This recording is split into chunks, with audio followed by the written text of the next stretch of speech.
Public পরীক্ষাগুলোর জন্য খুবই একটি গুরুত্বপূর্ণ বিষয় হচ্ছে ইনট্রানজিটিভ ভার্ব নির্ণয়। প্রায়শই বিভিন্ন পাবলিক পরীক্ষায় ইনট্রানজিটিভ ভার্ব নির্ণয় থেকে প্রশ্ন আসে। চলো আজকের ভিডিওতে সহজে দেখে নেই তোমরা কিভাবে বাক্য থেকে ইনট্রানজিটিভ ভার্ব নির্ণয় করবে। মাই ডিয়ার স্টুডেন্টস, দেখো আজকের বিষয়টা হচ্ছে ইনট্রানজিটিভ ভার্ব।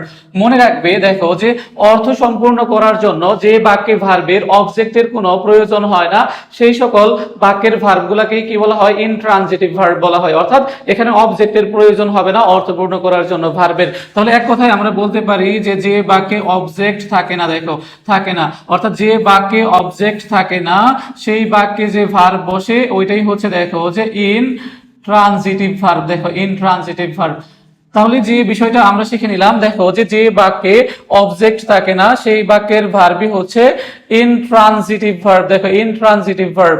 আশা করি সকলেই বুঝতে পেরেছো। অর্থাৎ অর্থ সম্পূর্ণ করার জন্য যে বাক্যে ভার্বের কি প্রয়োজন হয় না? অবজেক্টের প্রয়োজন হয় না। তাহলে দেখো যে যে স্ট্রাকচারটা তোমরা মনে রাখতে পারো, দেখো যে প্রথমে দেখো সাবজেক্ট এবং ভার্ব বসে যদি ফুল স্টপ বসে, অর্থাৎ ভার্বের পরে যদি আর কোনো কিছু না থাকে, তাহলে দেখো যে এই ভার্বটা কি হবে? দেখো যে ইনট্রানজিটিভ ভার্ব হবে। তাহলে subject plus verb plus full stop, তাহলে এই ভার্বটা কি হবে? দেখো ইনট্রানজিটিভ ভার্ব।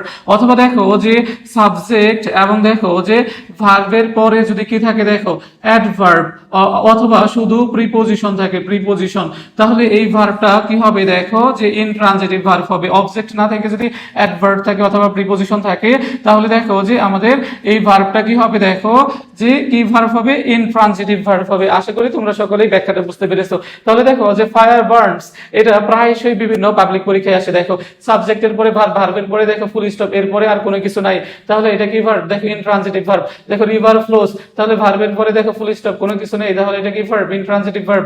দেখো শি স্লিপস, তাহলে দেখো যে ভার্বের পরে full stop, subject verb plus full stop, আর কোনো কিছু নেই, তাহলে এটা কি ভার্ব? Intransitive verb.